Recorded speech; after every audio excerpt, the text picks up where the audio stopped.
Salam dostlar, orus tilin жаңы үйрөнүүчүлөрдүн дагы кетирген бир катасы орус тилиндеги сени жана сага деген сөздү көбүнчө чаташтырып алышат.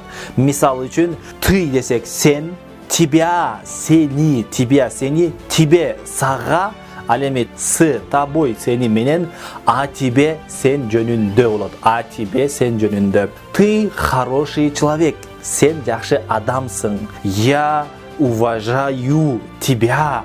Я уважаю тебя. Я вижу тебя. Я вижу тебя. Мен сени көрүп жатам. Сени, тебя. Я болсо сени болот.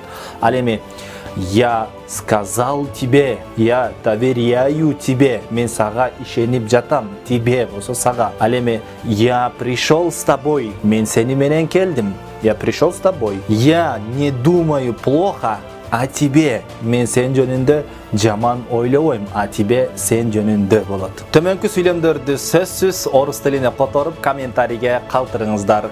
Сен акылдуусуң. Сен акылдуусуң. Мен сени колдойм. Сени депсек кантип айтабыз? Мен сага жагамбы? Сага десек кандай болот? Мен сага жагамбы? Сага десек кандай болот? Сөзсүз комментарийге белгилеп жазып калтырыңыз.